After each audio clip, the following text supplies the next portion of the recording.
Hi and welcome to my channel, Lenette Looks. Today I'm going to be talking about Midnight Sun by Stephenie Meyer. And for those of you who do not know or are not fans of the Twilight Saga when it came out, this was very nostalgic for me because I loved all the Twilight Saga series. And in reading this book, Midnight Sun, I was totally taken back to the original Twilight series. And so I actually watched all the movies while I was reading this book because it just brought me back to their love story. It brought me back to Bella and Edward. And again, if you do not know the story of Bella and Edward, Edward is a vampire. This is obviously fantasy and it's a romance and it's beautifully written. This book is beautifully written, and I can tell that Stephenie Meyer, her building of this world of Edward and the Cullen family, his family of vampires that he comes from, the family he was born into, the Cullen family, was totally retold so vibrant and vividly through Edward's eyes. I was taken back to when I read Twilight, and I thoroughly enjoyed this. A matter of fact, I must say that I think I like this even more than the original Twilight book because it is so much more vivid. A lot of the details that were in the original Twilight story came to full view in this retelling of that book because it's told through the guy's point of view, through Edward. And who gets to really know the guy's feelings and his point of view when falling in love? You really don't hear that or get that story told to you so clearly. And this book is over 600 pages, and I honestly didn't think that it was super long. I originally thought, like, wow, this is a pretty thick book. How could this be a retelling and be this thick? There must be some additional details, additional parts to the story that weren't told in Twilight. I was very happy because the story did have more details. It had more details about the Cullen family. It had more details about Rosalie, his, well, you'd say his sister. You know, they all obviously weren't birthed by the same mother, but they were born into, you would say they got brought into this family. And so that would be his sister, Rosalie.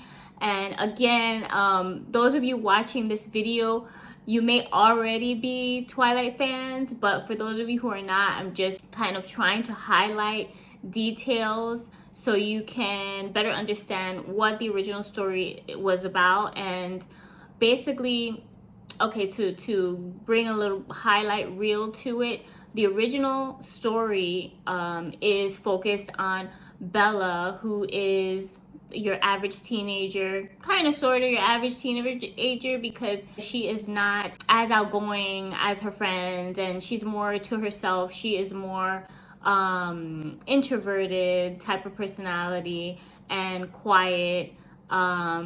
She doesn't really like express a lot of, like, she doesn't have like an excited tone to her. She's more, like I said, like quiet and to herself. Bella, and who is now going to the same school that Edward Cullen is going to. And although he's a vampire, and Edward Cullen goes to that same school along with his siblings, and because they're vampires and don't age, they are having to, since he died at 17, he stays 17. He stays a teenager for the rest of his vampire life, which is forever, for eternity. You are eternally 17 years old.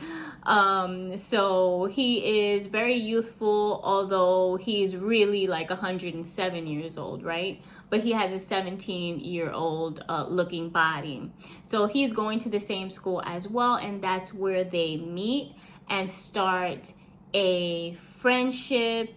And then obviously it's a romance novel, a fantasy romance novel. So, you know, then it escalates into something more. But through their relationship, there's a tug of war.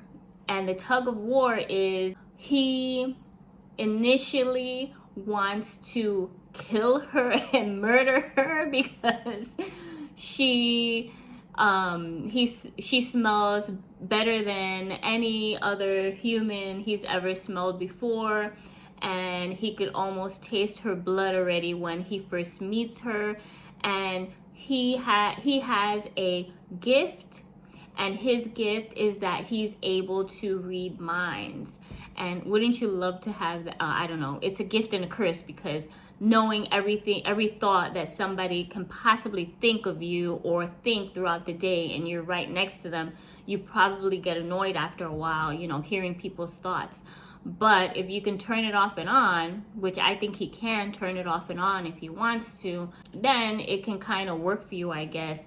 But I don't know if, anyway, I'm going on off on a tangent, but I don't know if that would be such a great gift, because you might not like hearing certain things that people think of you, especially like, let's say your best friend or somebody who you trust immensely says something really nasty about you, but never really says it to you, but just thinks it, then it would totally question your relationship. And I'm sure people have thoughts like this all the time, but it's not really something that they truly would express to you, because it's just like an insecurity or something like that, and it could be taken the wrong way. Obviously, there are lots of advantages to that, but I don't think I would want that particular gift, because a lot of the vampires do have special gifts, and his is he can read minds, and then his sister Alice, she can actually perceive the future, and she saw Bella coming. She can see the relationship that's going to start to form between Edward and Bella before it even happens, and she was super excited about it. Anyway, back to Midnight Sun. This was such a joy for me to read. I loved it. I'm a Twilight fan. I loved, like I said, all the books. I loved all the movies. I just saw them very recently, because finishing this book, wrapping this book up, and honestly, that was probably like, I don't know, number 6 times seeing those movies over, because, and there's not many movies that I'd like to see repetitively, like over and over again, but those are one that I like to turn back to once in a blue moon and watch, because they're still enjoyable. I love their love story. I love the whole fantasy of living forever type of thing, and the vampire type of monster falls in love with the beautiful girl that he can't seem to crack. Because one thing about Bella is that she is the first human that, or he can read vampires' minds too, but she's the first person that he cannot read. He doesn't know what she's thinking. He doesn't know what's on her mind. So through this book, through the retelling of this, you see his frustration and eagerness to want to know what she's feeling. What is she thinking? This is the first time like he's totally in a mystery about somebody, because he can't tell now. It's like he has blindfolds on when it comes to her, and that entices him even more, because you can imagine it's like now it's a push and pull. It's like, wow, I want to like get to know her, but I don't want to get to know her because it could end really badly, because I also want to kill her, but then now I really like her. So it's really funny, but it really makes for a good fantasy story. So anyway, I really enjoyed it, and a lot of the pieces that were missing in Twilight, like the extra details, about how he was feeling. A lot of that wasn't really explored in Twilight. And also the Cullen family, more about them and their relationship, especially the background of Rosalie and Alice. The jealousy Rosalie had toward Bella was so strong, and you get to really find the out like how deep that goes for her, in her jealousy, almost hatred towards Bella, because she is so jealous of her human life, and she's so hating that eventually when Edward and Bella get together, she doesn't understand, like, how could this human want this monstrous life that never ends? It's like, to her, it's like a curse. She never wanted it. She never wanted to be a vampire. It just happened to her. And it happened through horrible tragedy, in her life. The way she became a vampire, the way she died was like really abusive.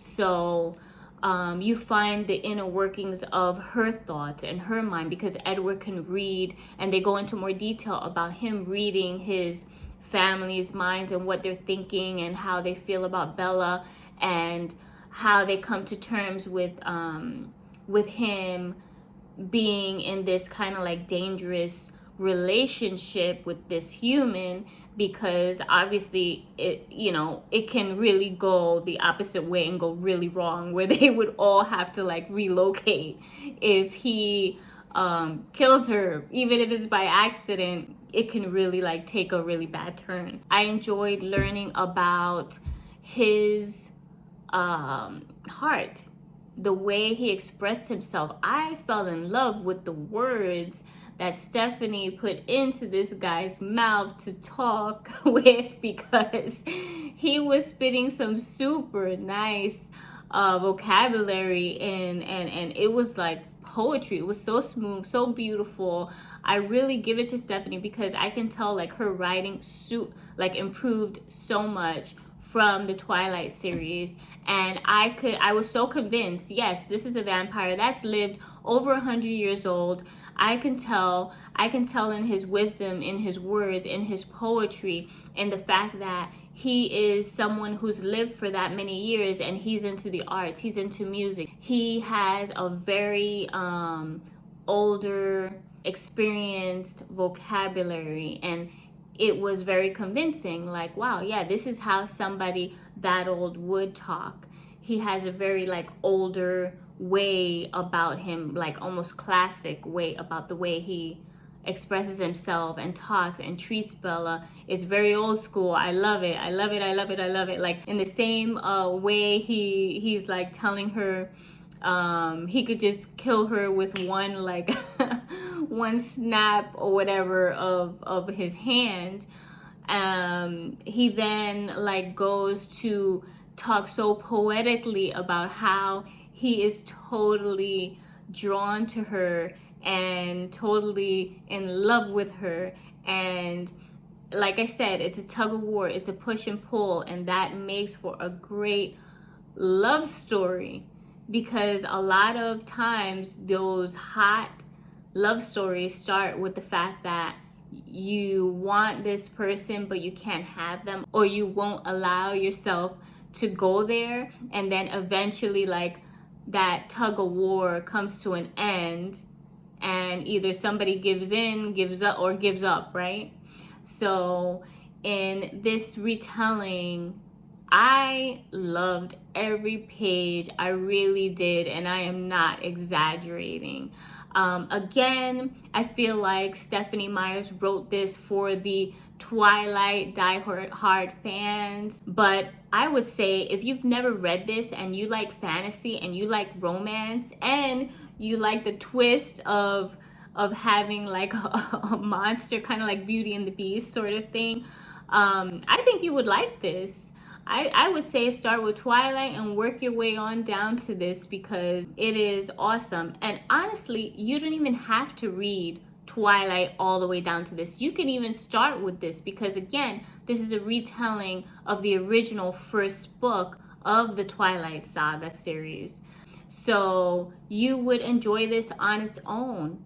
And I would say, like, this is actually, it feels like it's his, you're like a fly on the wall, or you're able to like almost read his journal, his diary, the way this is retold. It's so personal. It explains so much of what he was feeling, and it's the guy's point of view. Wouldn't you want to know the guy's point of view and how he felt when falling in love with you?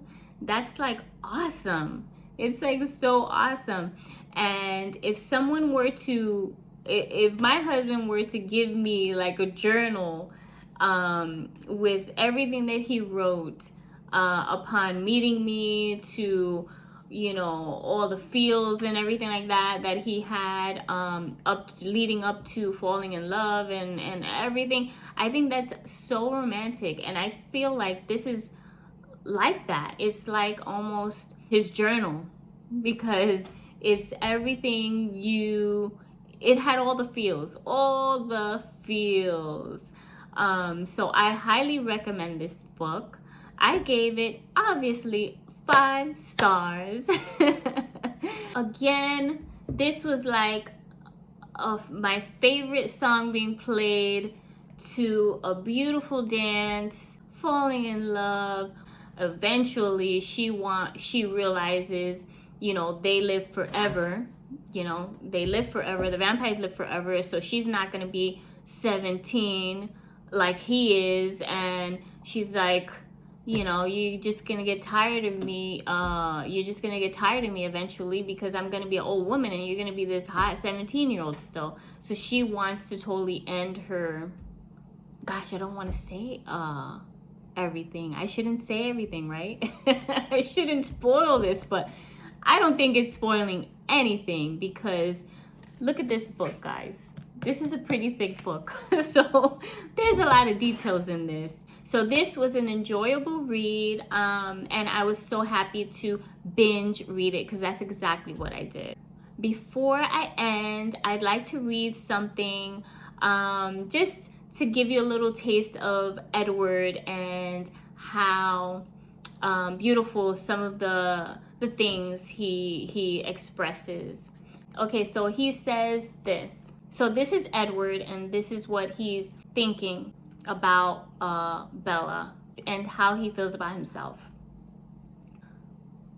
My life was unending, unchanging, midnight.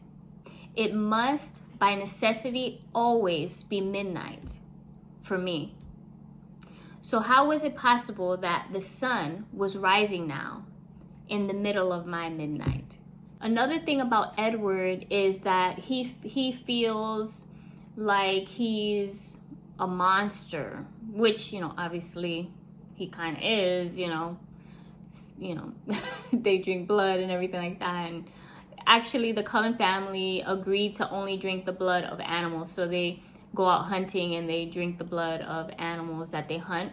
But since he feels this way about himself, that he is this monster, this never-ending life, he doesn't have like a soul, a heart that beats, a warm body. He feels so guilty of taking any time with Bella, or any thought of taking away her life by being with him, in a sense, because he can't be the human that she is for her, like the light, the warmth, the beating heart, the soul, he thinks of her like she is the sun, sunlight. Just a little background story about this book. In 2008 was when she was writing this book, when they were creating the Twilight movie, and on set she had given some of the chapters to some of the people. I don't know if it was cast or directors or I don't know who it was, but she gave several copies to them, whoever they were. And in 2008, those chapters got leaked. So she put a pause on writing the rest of this book, and she basically, since it got leaked, I guess it just turned her off, because now people are reading an unfinished pieces of a book that she did not obviously want read yet, and it wasn't finished. So she put a hold on that, she put a stop on it, and she posted the chapters on her website for the fans to read, and she did not come out with this book until 2020, and I believe it was August of 2020. So you can imagine, so many years. I didn't read those leaked pages, but it was interesting because it took all those years for her to finish it, but well worth the wait, I feel. I'm really happy to have finished another book that I truly enjoyed, and I look forward to another book review on another episode of Lenette Looks. And if you like this video, please give me a thumbs up, subscribe to my channel. It really does help and let me know that you are enjoying the content. So I will see you on the next one.